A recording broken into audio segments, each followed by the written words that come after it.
오늘의 말씀은 마태복음 5장 3절 말씀입니다. 심령이 가난한 자는 복이 있나니 천국이 그들의 것임이요. 아멘.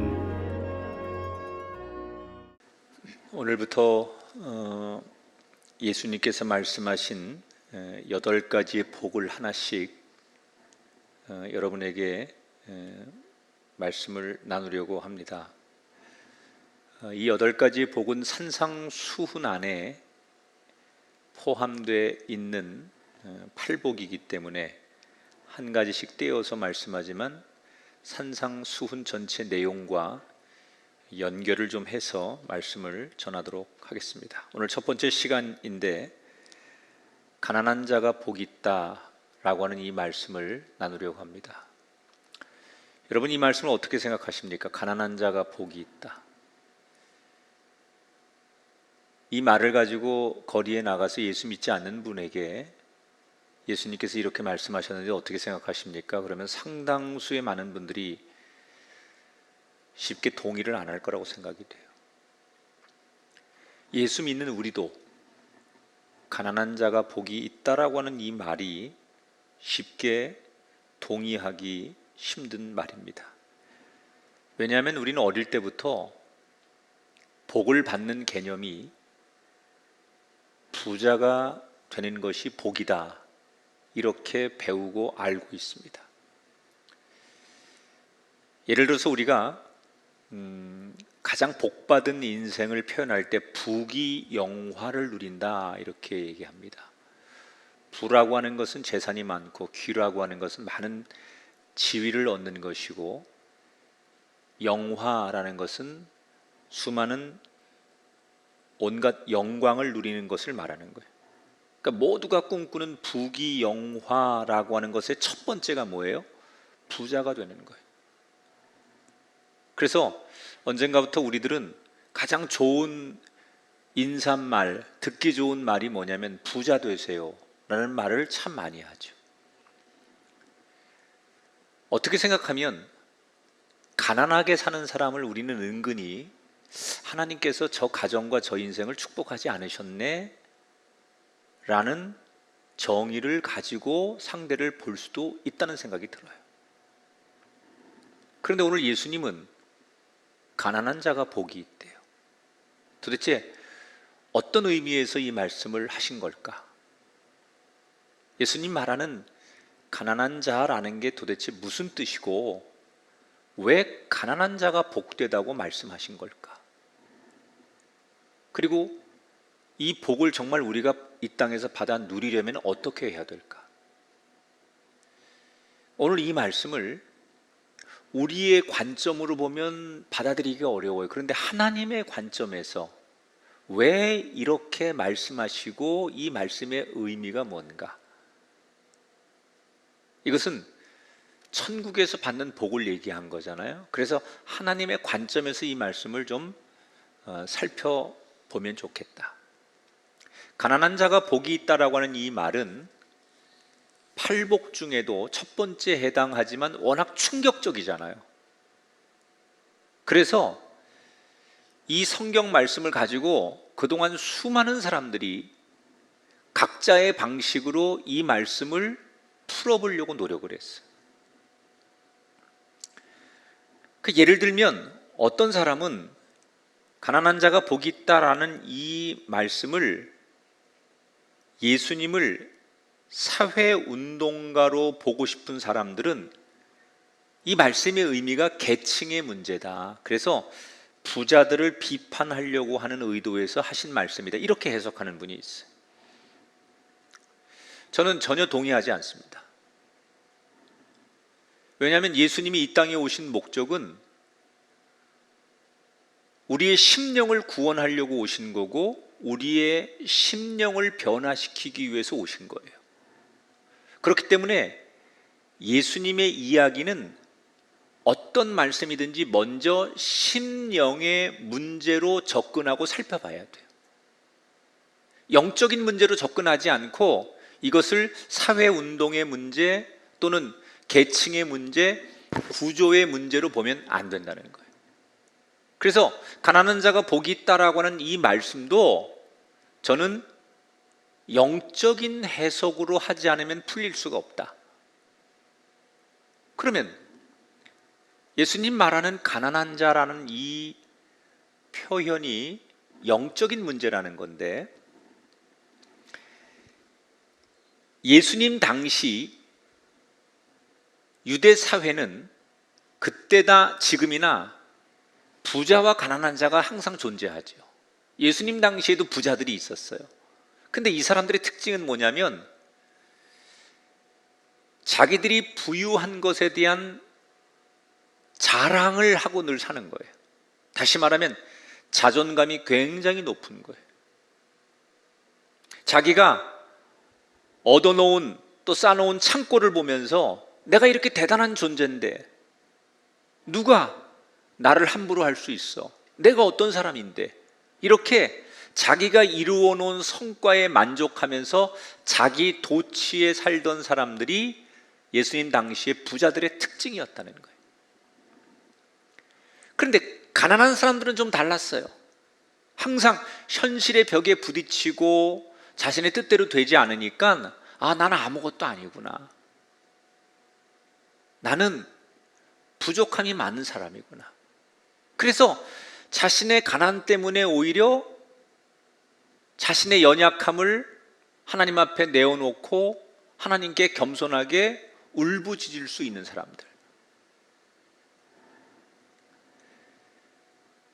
예수님이 말하는 영이 가난하다라는 얘기는 내가 늘 부족하고 목마르기 때문에 하나님 앞에 나와서 하나님 없이는 내가 살 수 없습니다라고 고백하며 사는 사람을 얘기하는 거예요. 부자들이 자기 자존심, 자랑거리가 많아서 하나님 없이도 돼. 누가 내 인생에 터치를 하고 누가 내 인생에 태클을 걸 수 있어. 내 인생 내가 마음대로 할 수 있고 내가 마음먹은 대로 되는 게 내 인생이야. 이렇게 사는 부자들의 생각과 달리 가난한 자들의 마음은 내가 아무 능력이 없으니, 내가 할 수 있는 게 없으니 하나님이 주시는 은혜 아니면 난 살 수 없습니다. 그래서 하나님을 더더욱 바라볼 수밖에 없는 심령. 성경에서 말하는 이 가난한 자라는 것은 바로 그런 것을 얘기하는 거예요. 오늘 본문 5장 3절을 다시 한번 읽어볼게요. 심령이 가난한 자가 복이 있나니 천국이 그들의 것임이요 그랬어요. 자기의 자랑, 자존심 이런 것들을 내려놓는 사람이 가난한 사람이고 그런 사람이 천국에서 상이 크고 주인공이 된다는 거예요. 자, 그러면 예수님 말하는 심령이 가난한 사람이 되려면 어떤 것이 필요할까? 자기 자랑과 세상 자랑에 빠져 사는 사람이 되지 않으려면 우리가 뭐가 필요할까? 첫 번째로 한번 따라 했으면 좋겠어요. 모든 것이 하나님의 은혜입니다. 여러분, 사람이 언제 자존심이 커지고 언제 자랑을 하고 싶습니까? 내가 가진 것이 많고 이룬 것이 많을 때 사람은 자랑하고 싶고 교만해지고 자존감이 높아지는 거예요. 물론 사람이 처음부터 나 교만해져야지 이렇게 교만해지는 사람은 없어요. 처음에는 성공을 하고 얻은 것이 많고 결과가 있어도 내가 겸손해야지, 감사해야지 이런 마음을 다 갖습니다. 그런데 시간이 지나면서 내가 얻은 것이 많아질수록 그것과 비례해서 마치 가랑비에 옷이 젖듯이 서서히 내 마음에 이런 자랑과 교만이 스며들어서 내 마음이 바뀌는 거예요. 우리가 한때는 우리 주변에 굉장히 존경하는, 고개를 숙일 만큼 우리가 참 우러러보던 정말 그런 분들이 우리 주변에 항상 있었어요. 영웅, 스타 또는 좋은 지도자들이 있었어요. 그런데 시간이 지나면서 그들이 우리가 처음 바라봤던 그 모습이 아니라 변질되고, 그러다가 나중에는 아주 비참한 최후, 인간의 냄새 속에 허덕이는 말년의 모습들을, 그런 인생들을 우리가 참 많이 목격합니다. 왜? 처음에는 안 그랬던 사람들이 시간이 가면서 그들이 존경을 받지 못하고 인간의 부패한 냄새를 나타내는, 그렇게 어찌 보면 변질되는 사람들이 되는 걸까? 그 이유가, 사람이 자꾸 성취하고 얻는 과정을 통해서 지금 내가 갖고 있는 것, 내가 누리고 있는 것이 당연한 것처럼 자꾸 생각하는 거예요.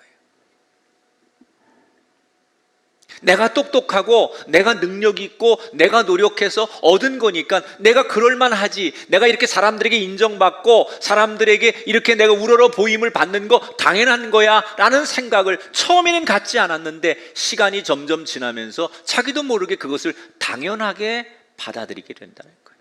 그래서 그걸 없애려면 늘 우리가 항상 날마다 우리 안에 자신을 쳐야 되는 복종의 말씀 가운데 하나가 뭐냐? 지금 내가 누리고 있는 것, 내가 지금 살고 있는 것, 내게 주신 이 모든 것은 내가 잘해서 얻은 것이 아니라 하나님이 주신 은혜 때문에 된 것이다.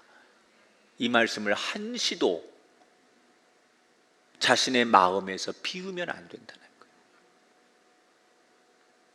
이게 다 하나님의 은혜 때문입니다 라고 날마다 고백할 수 있어야만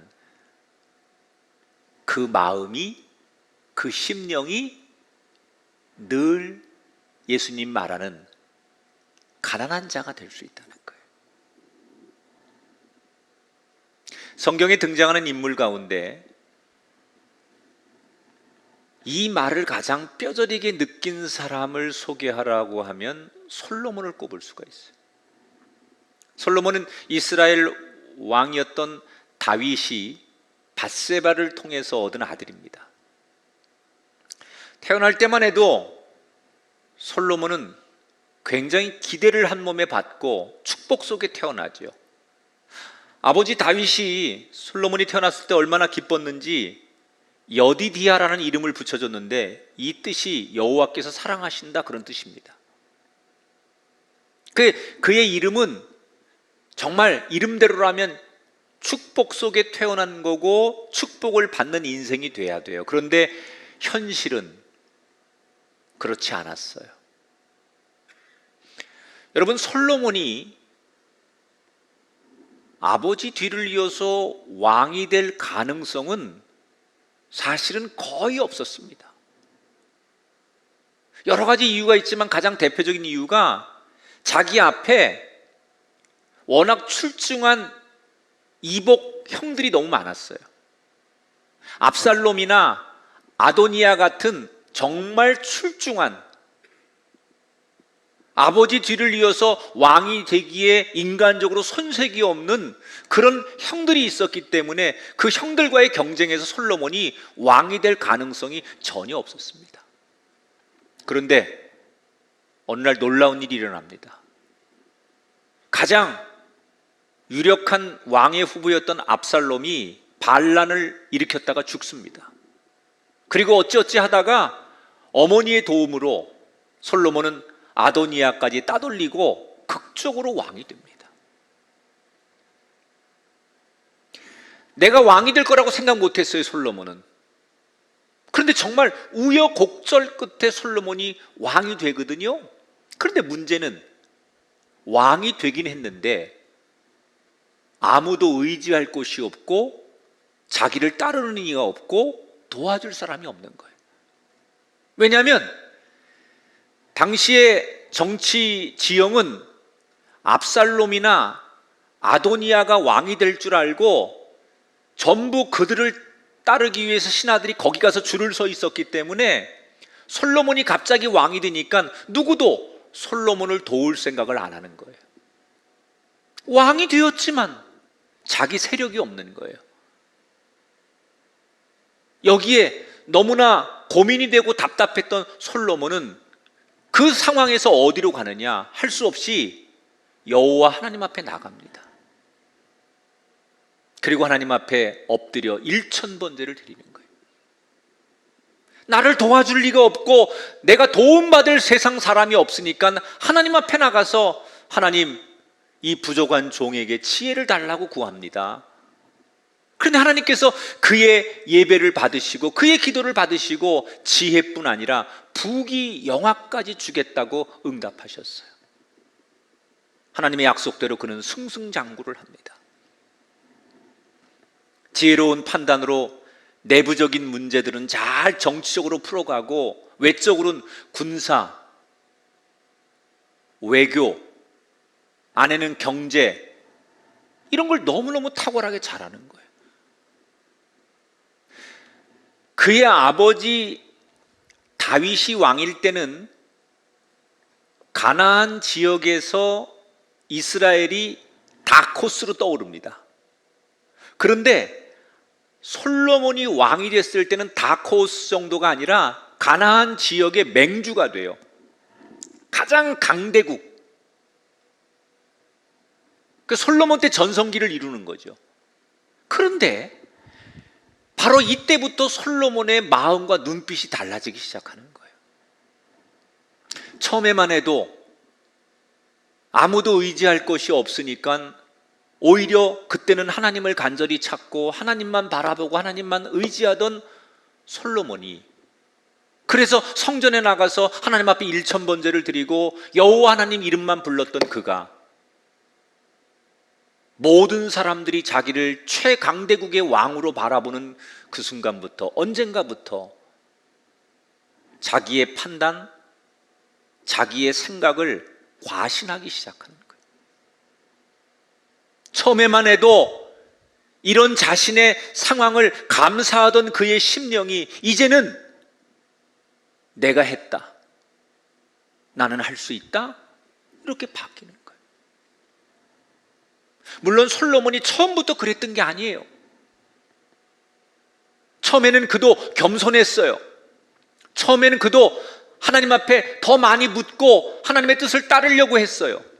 그런데 아까 말씀드린 대로 시간이 지나면서 환경이 변하면서 자기도 모르는 사이에 서서히 좋은 말로 말하면 자부심이 커졌고 긍지가 있었지만 그것이 변질되면서 그는 나중에는 자신을 하나님보다 더 믿고 과신하게 돼요. 하나님이 계속 경고를 하시거든요, 솔로몬에게. 그런데도 솔로몬은 하나님의 경고가 들어오지 않아요. 이미 최강대국이 되고 가장 힘 있는 자신을 누구도 함부로 할 수 없다고 생각한 솔로몬은 하나님의 경고가 들리지 않아요. 그런데 그때부터 그의 인생이 내리막을 걷습니다. 안팎에서 정치적인 대적들이 일어나기 시작해요. 그러다 보니까 시간이 갈수록 전성기였던 솔로몬 때에 비하면 대내외적으로 그의 영향력이 점점 줄더니 말년에 가서 나라가 빚더미에 쌓이고 갈릴리 동쪽의 영토도 빼앗기고 정치, 경제, 외교, 당연히 내 거라고 생각했던 것들이 하나둘씩 솔로몬을 떠나면서 솔로몬은 정말 말년에 빛바랜 영광만 남는 인생이 돼요. 내가 어쩌다 이렇게 되었을까? 그 옛날 찬란했던 절대 힘을 갖고 이 가나안 지역의 최강대국의 왕으로서 떵떵거렸던 내 자신은 어디 가고 내가 이렇게 초라한 사람이 되었는가? 솔로몬이 괴로워하며 자신의 인생을 말년에 되돌아보는 거예요. 그러다가 어느 날 그는 무릎을 꿇고 눈물을 흘리며 그 인생의 말년에 그가 이렇게 스스로 고백을 하게 돼요. 그게 전도서 12장에 나오는 말씀이에요. 같이 한번 읽어보겠습니다. 너는 너의 창조주를 기억하라. 헛되고 헛되도다. 모든 것이 헛되도다. 일의 결국을 다 들었으니 하나님을 경외하고 그의 명령들을 지킬지어다. 솔로몬이 뭐라고요? 마지막에 내가 잘난 줄 알고 내가 이루었던 모든 것들이 사실은 다 헛된 것이었고 알고 보니 그것은 다 하나님의 뜻이었다는 거예요.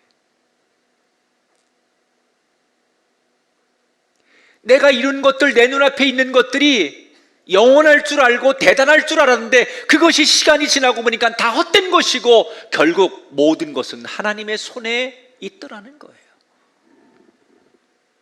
그러면서 그는 다행히도 눈을 감기 전에 우리가 헛된 것을 쫓는 인생이 아니라 날마다 하나님을 경외해야 한다라고 고백하며 그는 한많은 인생의 눈을 감습니다. 천하 부귀영화를 다 누렸던 솔로몬이 그 마지막 인생에 남겼던 눈물과 탄식의 고백, 이게 솔로몬에게만 중요한 말이 아니라 오늘 우리에게 너무나 중요한 말이에요.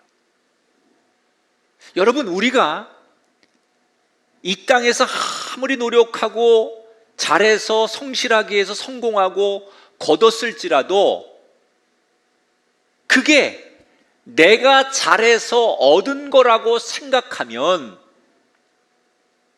절대로 그 사람은 평생, 아무리 교회를 평생 나와도 예수님이 말하는 심령이 가난한 사람이 될 수가 없어요. 어떤 사람이 심령이 가난한 거냐? 내가 부유해지든 성공하든 내가 원하는 걸 얻어서 잘 살아갈 때 이것이 내가 노력해서 얻은 것이 아니라 하나님이 나에게 주신 은혜다. 나는 잠시 그것을 누릴 뿐이다. 따라합시다. 모든 것이 하나님의 은혜입니다. 부자가 되지 말라는 게 아니에요. 성공하지 말라는 게 아니에요. 성공하시고 여러분 꿈을 이루시고 하나님의 축복을 이 땅에서 누리십시오. 그러나 그것이 여러분에게 주어졌을 때 이것을 내가 노력해서 얻었고 이게 내 거라고 생각하지 말고 하나님이 주신 은혜입니다.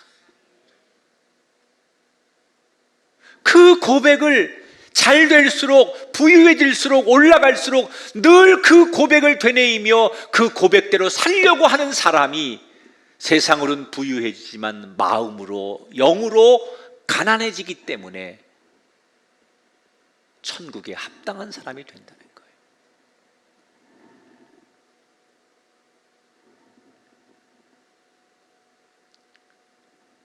예수님이 말하는 심령이 가난한 자가 되려면 이 하나님의 은혜라는 키워드를 놓치면 안 돼요. 내가 건강을 지키려고 건강해지는 게 아니에요. 그것도 하나님의 은혜예요.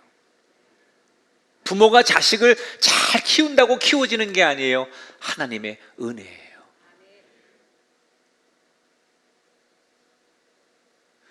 너무나 뻔한 얘기 같지만 여러분, 이게 진리입니다. 이 이야기를 놓치면 안 돼요. 그래야 이 팔복의 첫 번째, 날마다 우리의 영이 가난해지는 거예요.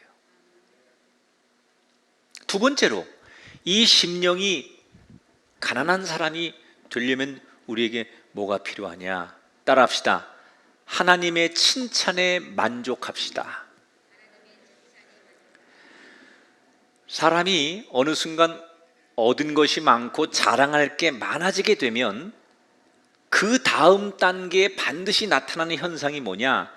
남이 나를 알아주기를 바라는 칭찬을 구하게 돼 있어요. 근데 만약에 내가 성공하고 내가 굉장히 부유해졌는데 남들이 나를 알아주지 않아요. 칭찬하지 않아, 인정하지 않아. 그럼 어떻게 될까요? 내 안에 분노가 터트려지는 거예요. 그래서 힘으로 더 강력한 모습으로 사람들에게 나를 인정해달라고 어필해요. 돈으로, 권력으로, 자기의 세상의 어떤 그 지위로 사람들에게 내가 이런 존재라는 것을 어필해서 그 사람들의 그 힘에 의해서 나를 인정하게 만드는 거예요.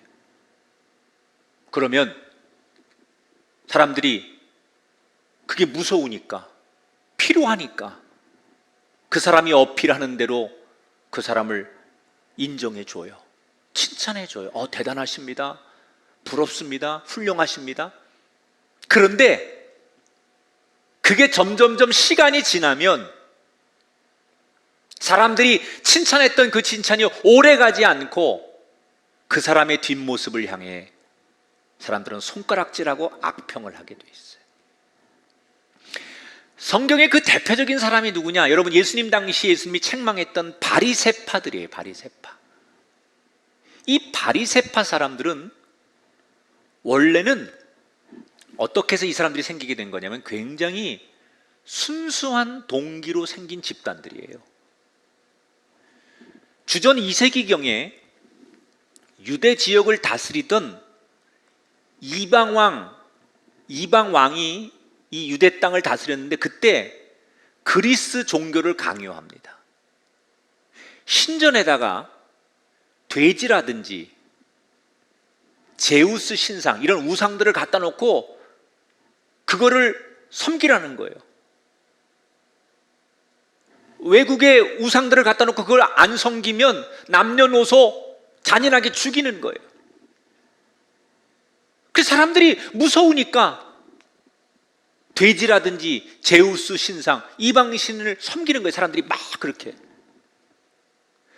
이때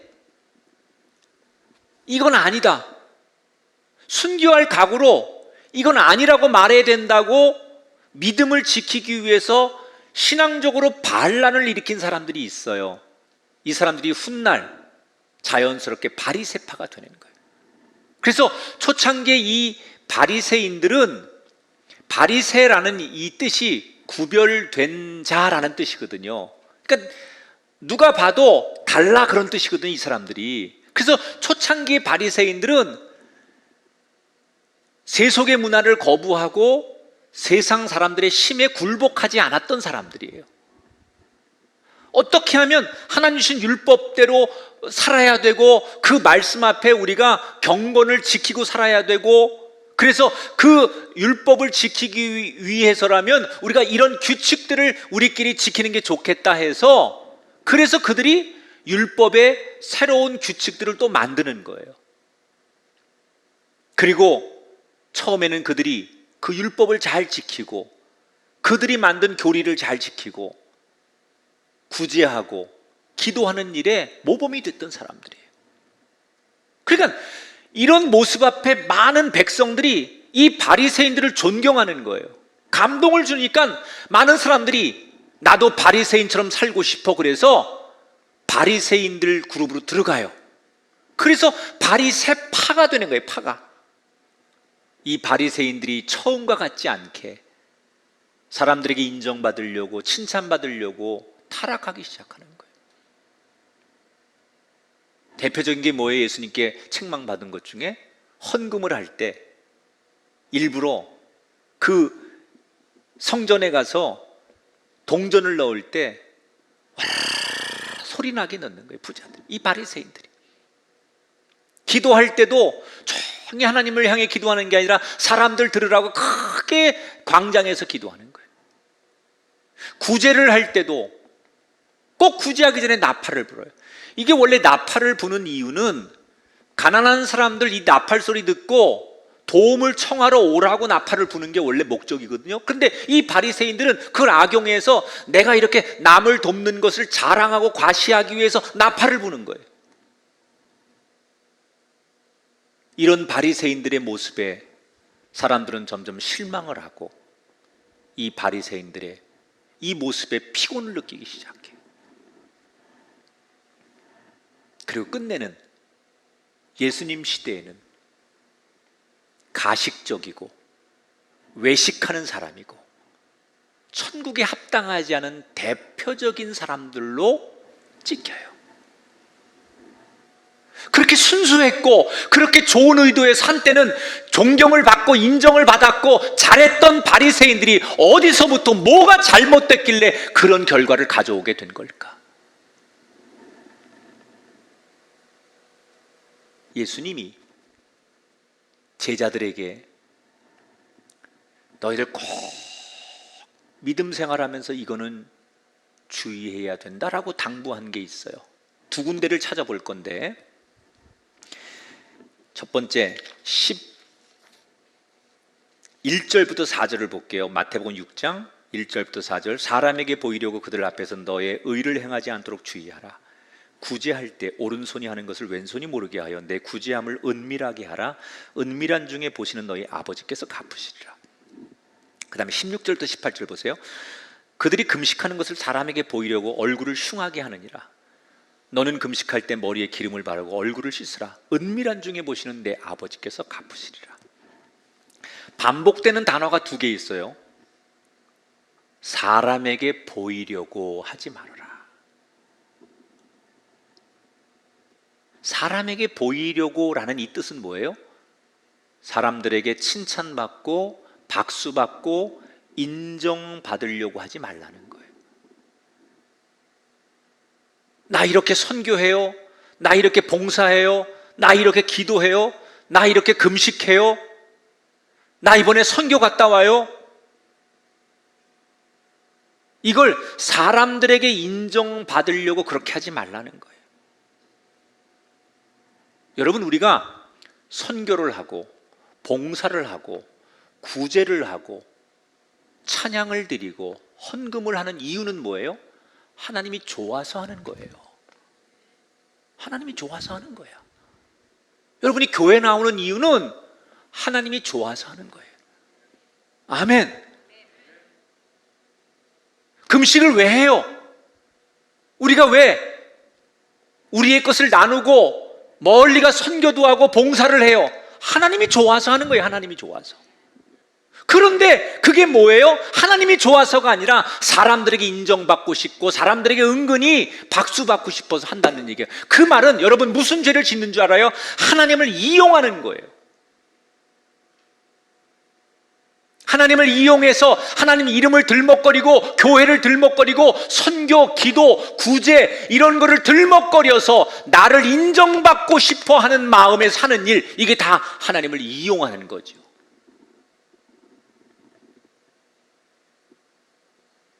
예수님이 제자들에게 절대로 구제, 기도, 봉사 이 모든 것들을 할 때 사람에게 보이려고 하지 말아라. 자, 그러면 우린 때때로 그래도 뭔가 내가 한 흔적을 남기고 싶은 마음이 있잖아요. 그게 우리 인간의 욕구잖아요. 근데 하나님이 예수님이 걱정하지 말라는 거예요. 뭐라고 말하느냐? 반복되는 말이 또 하나가 있어요. 은밀한 중에 보시는 내 아버지께서 갚으시리라. 사람들이 몰라줘도 하나님이 보시고 칭찬하시면 된다는 거예요. 왜?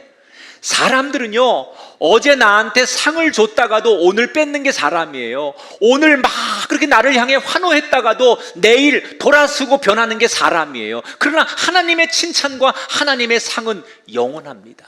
변하지 않습니다. 늘 기억됩니다.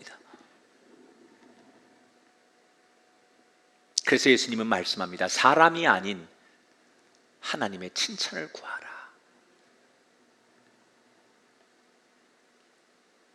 지금도 우리에게 이 말씀이 너무나 중요해요.